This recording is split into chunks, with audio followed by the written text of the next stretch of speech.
ni la de Montana.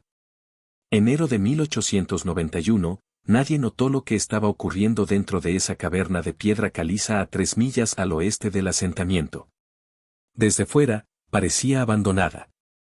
Solo otra boca oscura en la ladera que los tramperos y cazadores pasaban sin mirarla 2 veces.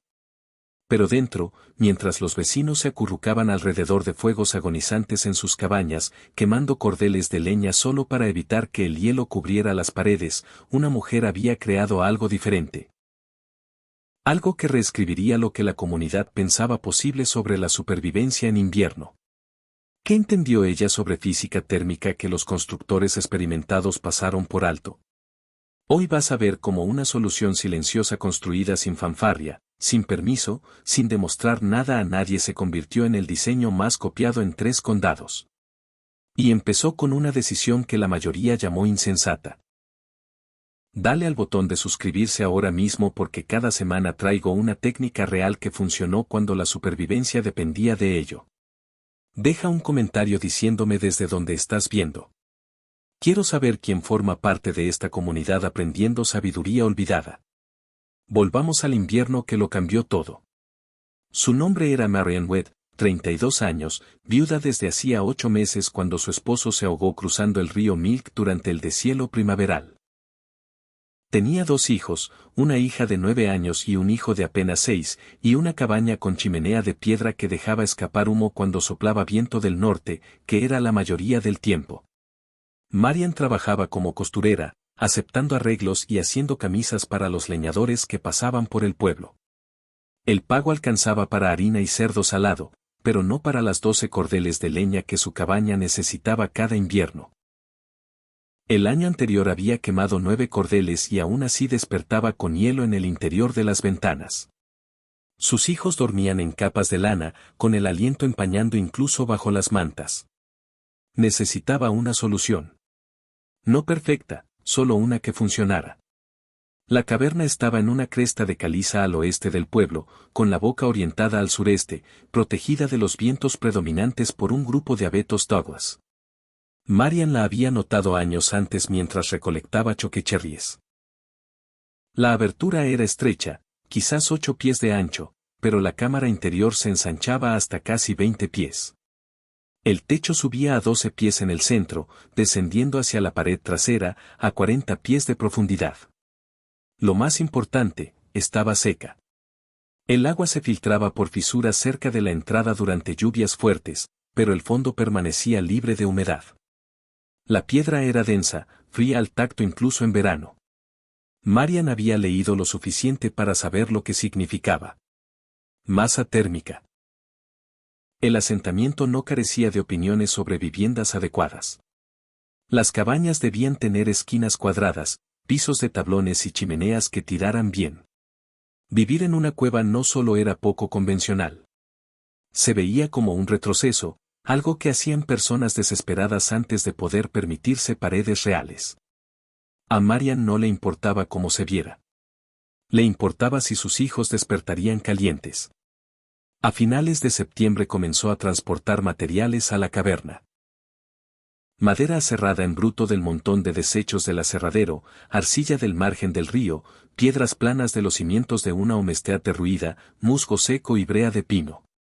Trabajaba temprano por las mañanas antes de coser, y los domingos después de la iglesia cuando los niños podían jugar cerca.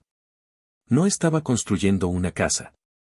Estaba construyendo un refugio dentro de una casa que la naturaleza ya había aislado con 60 pies de caliza. La protección natural de la caverna era significativa, pero no suficiente. Marian entendía que el aire frío desciende y el cálido asciende. Física básica. Pero también sabía que la piedra desnuda extrae calor por conducción. El calor corporal, el de sus hijos, incluso el del fuego se filtraría en esas paredes a menos que creara una barrera. Así que construyó una habitación dentro de la cueva. Empezando a 15 pies de la entrada, donde la altura del techo aún era generosa, armó un marco rectangular con madera recuperada. Las dimensiones eran modestas, 14 pies de largo, 10 de ancho, 8 de alto, lo suficientemente estrecho para calentar eficientemente, lo suficientemente amplio para que 3 personas vivieran sin aplastarse. Las paredes exteriores de esta habitación interior no eran madera sólida. Eran de doble capa. Colocó la primera pared de tablones verticales, con huecos sellados con arcilla y musgo. Luego, a 12 pulgadas hacia afuera, levantó una segunda pared. El espacio entre ellas se convirtió en una cámara de aire muerto, aislamiento que no costaba más que trabajo. Llenó parcialmente el hueco con hierba seca y agujas de pino, materiales que atrapaban bolsas de aire y ralentizaban la transferencia de calor. El suelo fue igual de deliberado. Marian colocó piedras planas directamente sobre el piso de la cueva, creando una batería térmica. Encima construyó un piso elevado de tablones con un hueco de 4 pulgadas. El aire frío del piso de la cueva se asentaría debajo de los tablones mientras el espacio habitable quedaba separado. Para el techo usó el mismo principio de doble capa. Tableros cubiertos con una capa de lona salvada de una vieja cubierta de vagón, luego más tableros encima. El calor que subía del espacio habitable calentaría el techo, pero el hueco de aire evitaría que escapara a las alturas frías de la caverna. La entrada a este refugio interior miraba hacia la pared trasera de la cueva, alejada de la boca. Marian construyó un pequeño vestíbulo, un pasaje de 5 pies que creaba una esclusa de aire. Las corrientes frías del exterior golpearían la pared exterior y perderían impulso antes de llegar a la puerta interior. En la parte trasera del refugio, contra la pared más profunda de la caverna, posicionó su fuente de calor, no una chimenea con chimenea que expulsara el calor directamente afuera. Una estufa de mampostería. Había visto una en la cabaña de una familia alemana 2 años antes y entendió inmediatamente por qué funcionaba. La cámara de combustión era pequeña, construida con ladrillos refractarios recuperados que había obtenido a cambio de 2 meses de costura. El humo y el calor no salían directamente hacia arriba. Viajaban por un camino serpenteante de canales de piedra y arcilla que irradiaban calor a la habitación durante horas después de que el fuego se apagara. La chimenea salía por una fisura natural en el techo de la caverna que había ensanchado con cincel manual. El tiro era lo suficientemente fuerte para extraer el humo limpiamente, pero el calor quedaba atrapado en la masa de piedra antes de escapar. Forró la pared trasera, la caliza natural de la caverna, con una capa adicional de piedras planas de río unidas con arcilla. Esto se convirtió en una pared radiante, que absorbía calor de la estufa y lo liberaba lentamente. La piedra retenía el calor mucho después de que el fuego se redujera a brasas. Marian calculó instintivamente que todo el sistema le daba 4 fuentes de calor retenido. La estufa de mampostería misma, la pared radiante trasera, el piso de piedra y la pared de caliza de la cueva más allá. Capas dentro de capas, masa reteniendo energía que de otro modo se perdería por la chimenea o se filtraría por paredes delgadas hacia el viento de Montana. No era elegante. No se parecía a las cabañas del pueblo. Pero la termodinámica no se preocupa por las apariencias. Terminó la construcción a principios de noviembre, justo cuando llegó la primera helada fuerte. Marian mudó a sus hijos al refugio de la cueva el 9 de noviembre de 1890. La transición fue simple. Mantas, una mesa, 2 sillas, un baúl de ropa, ollas de cocina y sus suministros de costura. Todo cabía. El espacio se sentía más pequeño que la cabaña, pero inmediatamente más cálido. Encendió su primer fuego en la estufa de mampostería esa noche. 3 leños partidos, no la brasada que su chimenea de cabaña había demandado. El humo se extrajo limpiamente por los canales, ventilando afuera sin reflujo. En 1 hora, la temperatura interior subió a 62 grados Fahrenheit, medida por un termómetro de mercurio que había conservado del kit de agrimensor de su padre. Los niños durmieron sin temblar. Marian pudo coser a la luz del fuego sin guantes. La noticia se extendió, como siempre en pueblos pequeños. Las reacciones fueron predecibles. La mayoría no le dijo nada a la cara. Marian era viuda y la crueldad directa habría violado el sentido de decencia de la comunidad, pero los comentarios circulaban igual. Viviendo en una cueva como animales. ¿Qué clase de madre cría hijos en un agujero en la tierra? Esa piedra va a sudar humedad todo el invierno. Pillarán neumonía. Un carpintero llamado Eugene Stroud, que había construido la mitad de las cabañas del asentamiento, dejó clara su opinión en la tienda general. Llevo 20 años enmarcando casas. No pones gente bajo tierra o no circula. Se forma moho y cuando llegue el deshielo primaveral, toda esa cresta se filtrará. Va a inundarse o asfixiarse y esos niños pagarán por su terquedad. Otros fueron menos duros, pero igual de escépticos. Un trampero que pasó por la entrada de la caverna a finales de noviembre vio humo saliendo de la fisura y se detuvo a investigar. Marian le explicó lo que había construido. Él escuchó cortésmente y luego dijo: «Parece mucho trabajo cuando podrías haber apilado las paredes de la cabaña con césped como hacen los noruegos».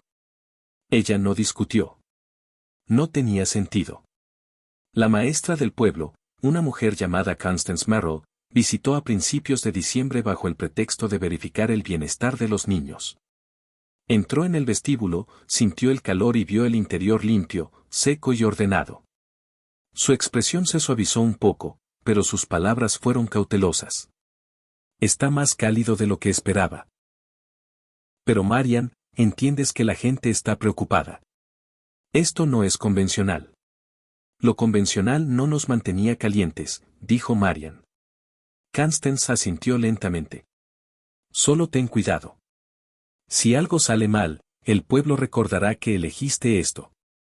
Marian aceptó la advertencia sin resentimiento. Sabía cómo funcionaba el juicio.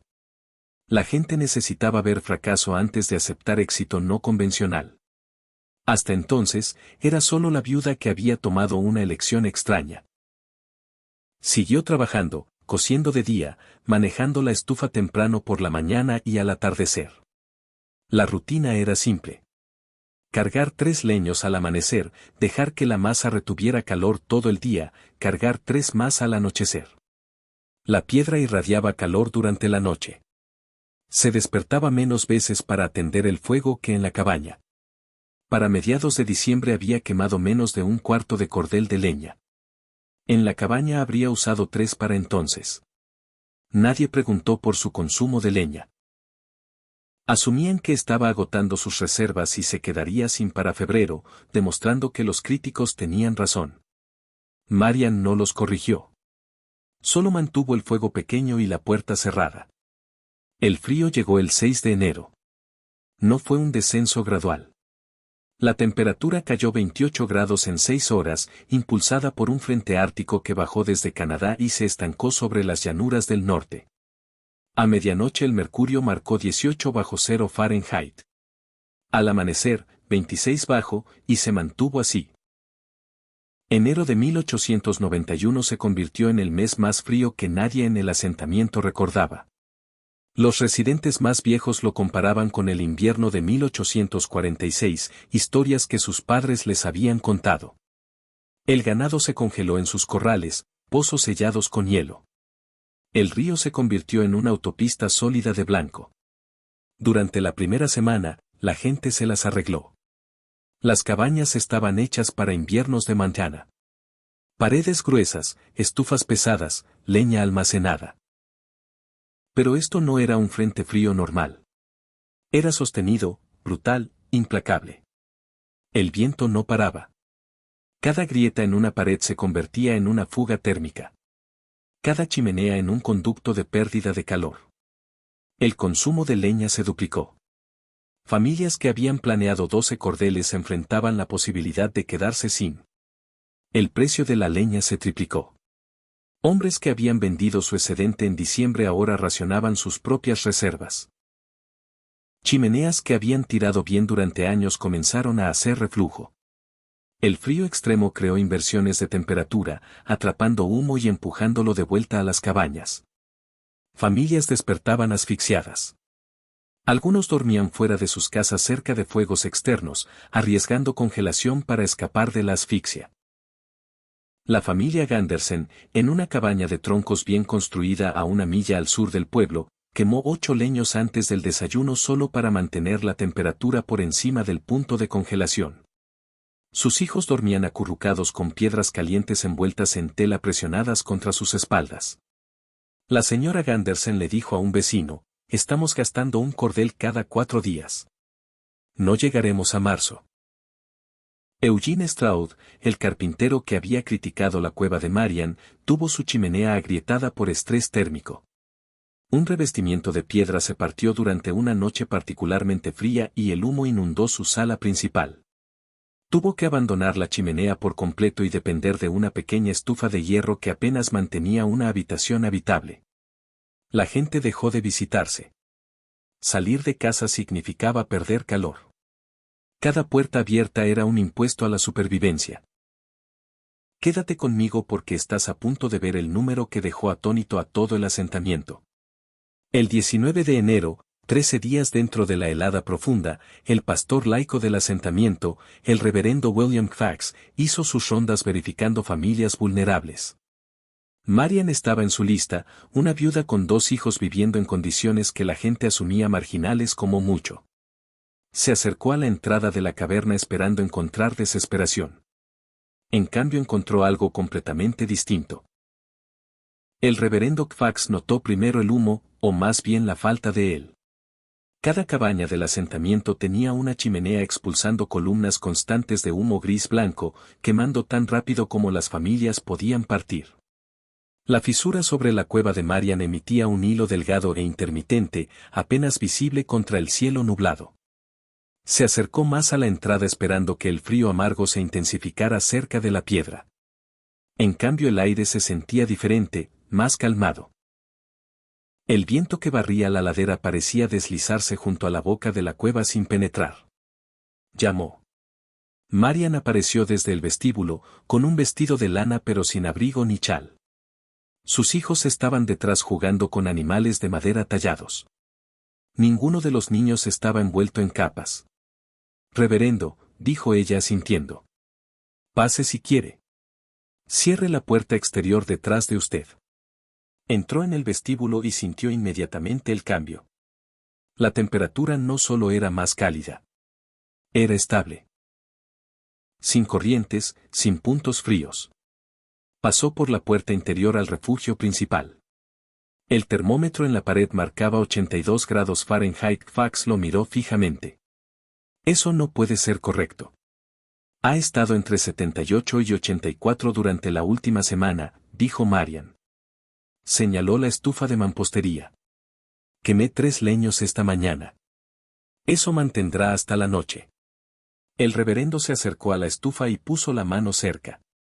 La superficie estaba tibia pero no abrasadora. Nada como las estufas de hierro rugientes del pueblo que brillaban rojas y aún apenas mantenían habitaciones a 50 grados. Miró las paredes, la construcción de doble capa, el piso de piedra irradiando calor suave. ¿Cuánta leña estás usando? Unos 2 leños al día. A veces 3 y cocino algo que necesita calor sostenido. Fax hizo el cálculo mental. 2 leños al día significaban aproximadamente un cordel cada 2 meses. Quizás 6 cordeles para todo el invierno. La mayoría de las familias quemaban eso en un mes durante esta helada. Preguntó lo que importaba. ¿Cuánto dura el calor después de que el fuego muere? Marian se acercó a la estufa y abrió la cámara de combustión. Las brasas dentro brillaban débilmente. Llama mínima. Este fuego lleva 6 horas. Añadiré un leño antes de dormir esta noche y la piedra mantendrá la habitación por encima de 70 hasta la mañana. Dejaré que el fuego se apague por completo antes. La temperatura baja a 65 durante unas 8 horas, luego se mantiene ahí. 65 grados sin fuego. En un clima que enviaba familias a desesperación hipotérmica, Fax giró lentamente observando el diseño. La pared radiante trasera, las paredes aisladas de doble capa, la masa térmica de piedra debajo y alrededor de todo, la entrada con esclusa de aire, los canales serpenteantes de la estufa. ¿Cómo supiste construirlo así? No inventé nada de esto, dijo Marian. Las estufas de mampostería son alemanas. Las paredes dobles son estándar en sótanos de raíces. Los pisos de piedra retienen calor en todos los graneros antiguos. Solo junté las piezas y dejé que la cueva hiciera el trabajo. El reverendo asintió lentamente. Era un hombre práctico, no dado a exageraciones, pero entendió inmediatamente lo que significaba. Marian no solo había sobrevivido al frío. Lo había vencido con una fracción de los recursos que todos los demás quemaban. La gente necesita ver esto, dijo. Son bienvenidos a visitar, respondió Marian. No estoy escondiendo nada. Fax se fue y fue directamente a la casa de Eugene Strong. El carpintero estaba alimentando su estufa de hierro, con la temperatura de la habitación rondando los 48 grados a pesar del fuego rugiente. Necesitas ver el refugio de Marian Webb. Stroud levantó la vista irritado. No me interesa oír sobre vivir en cuevas, reverendo. Ella mantiene 80 grados con 2 leños al día. Stroud se detuvo a mitad de movimiento. Leño en mano. Eso no es posible. Vi el termómetro. Sentí el calor. Está quemando una décima parte de lo que usas y está el doble de cálida. En 2 días, una docena de personas habían visitado la cueva. No todos, el orgullo y la terquedad mantuvieron a algunos alejados, pero suficientes para extender la noticia. Cada visitante vio lo mismo. Un fuego pequeño, calor retenido masivo, consumo mínimo de leña y 3 personas viviendo cómodamente mientras el mundo exterior se congelaba. Los números eran innegables. Temperatura promedio en cabañas durante la helada, 45 a 55 grados Fahrenheit logrados quemando 6 a 8 leños por día. Refugio de Cueva de Marian, 78 a 84 grados quemando 2 a 3 leños por día. Retención de calor después de que el fuego muriera, cabañas caían por debajo del punto de congelación en 2 a 3 horas. Refugio de Marian mantenía por encima de 65 durante 8 horas o más. Comparación de consumo de leña, vecinos usaban 3 a 4 cordeles por mes. Marian usaba medio cordel. La diferencia no era marginal. Era una realidad térmica completamente distinta ocurriendo a 30 pies del mismo viento, el mismo frío, el mismo cielo de enero. La gente empezó a hacer preguntas. No preguntas defensivas, sino genuinas. ¿Qué tan gruesas eran las paredes? ¿Qué tipo de piedra funcionaba mejor para el piso? ¿Podría adaptarse el diseño de la estufa de mampostería a una cabaña? Marian respondió todo. No tenía secretos propietarios, ni interés en guardar conocimiento. El conocimiento funcionaba porque la física funcionaba, no porque ella descubriera algo místico. Para finales de enero, 3 familias habían comenzado modificaciones en sus hogares. Un trampero llamado Sam Bass aisló la pared norte de su cabaña con un sistema de doble capa, rellenando el hueco con musgo seco. Su temperatura interior subió 12 grados sin leña adicional. Una homestead llamada Abigail French reconstruyó su chimenea en un calentador de mampostería simple usando piedras de río y arcilla. Su consumo de leña bajó un 40% y sus hijos dejaron de despertar con frío. El carpintero Eugene Strode visitó la cueva el 2 de febrero. No se disculpó. El orgullo no lo permitía, pero hizo preguntas detalladas sobre los canales de la estufa y el vestíbulo con esclusa. Marian le mostró todo. 2 semanas después, Stroud construyó una versión modificada para un cliente, incorporando masa térmica y aislamiento de doble pared en una cabaña nueva. El cliente reportó que era la estructura más cálida en la que había vivido. El cambio fue silencioso, orgánico, sin discursos, sin adopción formal, solo gente reconociendo que la supervivencia importaba más que la convención. La primavera llegó a finales de marzo, y con ella llegó el recuento. El invierno de 1890 a 1891 había matado a 11 personas en los condados circundantes. La mayoría por exposición, 2 por incendios en cabañas iniciados por intentos desesperados de generar calor, 1 por inhalación de humo cuando una chimenea colapsó. Las pérdidas de ganado fueron catastróficas.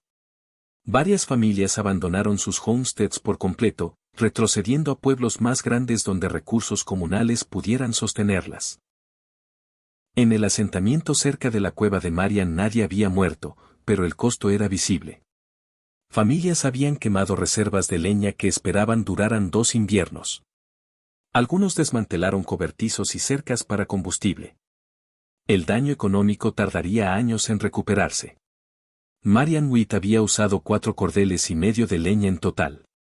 Le quedaban 3 cordeles de su suministro original. La diferencia no se le escapó a nadie.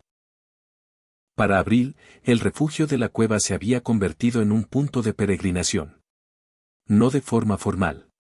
Nadie organizó tours ni escribió artículos, pero de la manera orgánica en que se extiende el conocimiento cuando la supervivencia depende de ello. La gente venía a ver, a preguntar, a entender lo que habían descartado como locura 5 meses antes. Una homestead noruega llamada Carina Bjornstad visitó a principios de abril con su esposo. Habían sobrevivido el invierno en una casa de césped que había filtrado agua de deshielo y perdido calor por la tierra y el techo. Carina caminó lentamente por el refugio de Marian tocando las paredes dobles, examinando la estufa de mampostería, midiendo las dimensiones del vestíbulo con un trozo de cuerda. «Esto es más inteligente que nada que construyéramos en Trondheim», dijo en voz baja. «Pensamos que el césped era suficiente. Estábamos equivocados». Su esposo preguntó sobre adaptar el diseño a una estructura sobre el suelo. Marian esbozó modificaciones en una pizarra. Cómo crear masa térmica con un piso de piedra. Cómo aislar paredes con huecos de aire. Cómo posicionar una estufa de mampostería para máximo beneficio radiante. 2 meses después, los Bjornstad reconstruyeron su hogar usando los principios de Marian. Su primer invierno en la nueva estructura quemaron 60% menos leña que antes y mantuvieron temperaturas interiores en los bajos años 70, incluso durante heladas. La técnica se extendió de forma desigual como siempre lo hace el conocimiento práctico. Algunas personas adoptaron el sistema completo, paredes dobles, estufas de mampostería, masa térmica de piedra. Otros tomaron piezas, añadiendo capas de aislamiento, reposicionando chimeneas, construyendo entradas con vestíbulo para reducir corrientes. Un ranchero llamado Clayton Hodge no pudo modificar la estructura existente de su cabaña, pero construyó un pequeño calentador de mampostería en su granero usando el diseño de Marian. La estructura mantuvo a sus caballos cómodos durante el siguiente invierno y redujo su miedo a la muerte por congelación del ganado. La maestra Constance Merrill incorporó el principio de doble pared cuando el pueblo construyó una nueva escuela en 1892. El edificio se mantuvo lo suficientemente cálido como para que los niños se quitaran los abrigos dentro. Algo inaudito en la estructura antigua. El costo de leña para la escuela bajó a la mitad. Incluso Eugene Stroll, el carpintero que había sido más vocal en su escepticismo, se convirtió en un defensor improbable. No públicamente, su orgullo no permitía admisión abierta, pero prácticamente. Cada cabaña que construyó después del invierno de 1891 incluía alguna versión de las innovaciones de Marian, paredes más gruesas con capas de aislamiento, calentadores de mampostería en lugar de chimeneas abiertas, pisos de piedra en habitaciones clave, entradas con vestíbulo. Cuando los clientes preguntaban por qué los diseños habían cambiado, decía eficiencia térmica, física básica. Nunca mencionó a Marian por nombre, pero la influencia era inconfundible. Para 1895, 4 años después de ese invierno brutal, se estima que 37 hogares y estructuras en un radio de 50 millas habían incorporado técnicas derivadas del refugio de Cueva de Marian. Los cambios fueron lo suficientemente sutiles como para que nadie los catalogara como un movimiento, pero el impacto era medible. El consumo promedio de leña en invierno en el área bajó un estimado 28%. Las familias reportaron menos enfermedades relacionadas con exposición al frío. Los niños dormían noches enteras sin despertar temblando. Las pequeñas mejoras incrementales en el confort diario representaban un cambio fundamental en cómo la gente abordaba la supervivencia térmica. La propia Marian nunca trató el refugio como algo revolucionario. Vivió en la cueva 6 años más hasta que sus hijos crecieron y pudo permitirse una pequeña casa en el pueblo. La estructura que construyó, madera con doble pared, estufa de mampostería y piso de piedra, era modesta pero más cálida que cualquier cosa en la que había vivido antes. La cueva permaneció como la había dejado. Ocasionalmente un trampero o cazador se refugiaba allí durante tormentas, encontrando el interior aún seco, aún protegido por las capas que Marian había instalado. Las paredes dobles resistieron bien. El piso de piedra permaneció intacto. En 1903 un geólogo de la Universidad de Montana visitó el área para estudiar formaciones de caliza. Un guía local mostró el refugio de Cueva de Marian como curiosidad. El geólogo midió la temperatura interior en una tarde de diciembre. Sin fuego, sin ocupación reciente, y registró 51 grados Fahrenheit. La temperatura exterior era 19 grados. La cueva con su masa térmica y interior aislado aún retenía calor 12 años después de que Marian dejara de vivir allí. La roca recuerda, escribió el geólogo una breve nota en su diario de campo.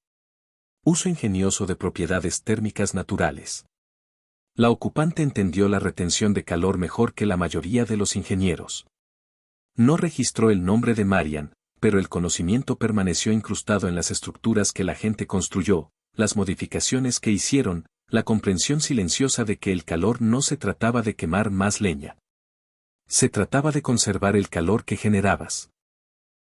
Para cuando Marian murió en 1924, a los 65 años, el asentamiento había cambiado.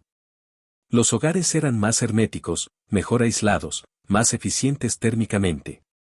Las estufas de mampostería eran comunes. La construcción de doble pared era estándar para cualquiera que construyera seriamente. Nadie dio discurso sobre su contribución. No hubo placas ni conmemoraciones. Los cambios se habían absorbido tan completamente en la práctica constructiva local que su origen se desvaneció de la memoria colectiva. Pero cada familia que se mantuvo cálida a través de un invierno de Montana, cada niño que durmió sin temblar, cada vecino que quemó la mitad de la leña que antes consumía, vivía dentro de la lógica que Marian había demostrado. La cueva permaneció silenciosa en la ladera, su entrada aún visible entre los abetos Douglas, su interior aún reteniendo el fantasma de calor de fuegos extinguidos hace mucho. La masa térmica no olvida. La piedra recuerda el calor como el agua recuerda su camino. Y en algún lugar en el lecho rocoso de esa cresta, en la estructura molecular de la caliza que había mantenido a una familia a salvo durante el invierno más frío en 45 años, la comprensión de Marian permanecía. No como tributo, sino como física, permanente, demostrable, verdadera. Marian Webb no inventó la masa térmica, las estufas de mampostería ni las paredes aisladas. No descubrió nuevas leyes de la física ni pionera tecnología revolucionaria. Lo que hizo fue más simple y más difícil. Escuchó lo que los materiales le decían. La piedra retiene calor. El aire atrapado entre paredes ralentiza la pérdida térmica. Fuegos pequeños quemados en masa densa irradian más tiempo que fuegos grandes ventilados directamente al cielo. Las cuevas proporcionan aislamiento natural que los humanos gastan fortunas tratando de replicar. Los principios eran antiguos. La aplicación era personal.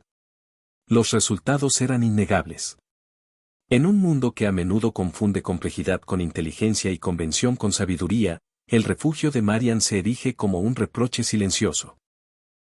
La supervivencia no requiere los materiales más nuevos ni los sistemas más caros.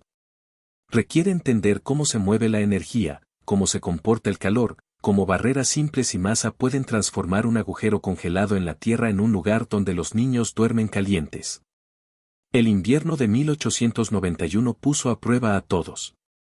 La mayoría luchó contra él con fuerza bruta. Más leña, fuegos más grandes, paredes más gruesas que aún filtraban calor. Marian trabajó con el frío en lugar de contra él, creando capas y masa que convirtieron la física en confort. 82 grados dentro mientras el mundo se congelaba afuera. Mitad de la leña, el doble de calor. No por magia, sino por respeto a cómo funciona realmente el calor. Las técnicas que demostró no murieron con ella. Siguen vivas. En la forma en que la gente posiciona estufas, en la forma en que aíslan paredes, en la comprensión de que la masa térmica importa más que el tamaño de la llama. Y la cueva. Aún está allí, aún seca, aún reteniendo temperatura como lo hizo cuando Marian reconoció por primera vez su potencial. La caliza no se preocupa por quien recibe crédito. Solo sigue haciendo lo que hace la roca. Absorber, retener, liberar, confiable, paciente, cálida. Si encontraste esto valioso, dale al botón de like y suscríbete porque cada semana traigo técnicas reales de personas que sobrevivieron cuando todo dependía de hacerlo bien. Deja un comentario abajo. ¿Desde dónde estás viendo? ¿Y cuál es el invierno más frío que has enfrentado? Quiero oír tus historias. El pasado no es primitivo. Es práctico. Y a veces lo más sabio que podemos hacer es escuchar lo que la piedra ya sabe. Nota educativa. Este video presenta reconstrucciones inspiradas históricamente con fines educativos y de narración. Los personajes, nombres y eventos específicos son ficticios, mientras que las técnicas, conceptos y principios discutidos se basan en prácticas históricas reales y conocimiento físico o práctico bien establecido. Cualquier aplicación moderna debe evaluarse según estándares actuales, directrices de seguridad y leyes o regulaciones aplicables. Este contenido es de naturaleza educativa y no constituye asesoramiento profesional, técnico o legal.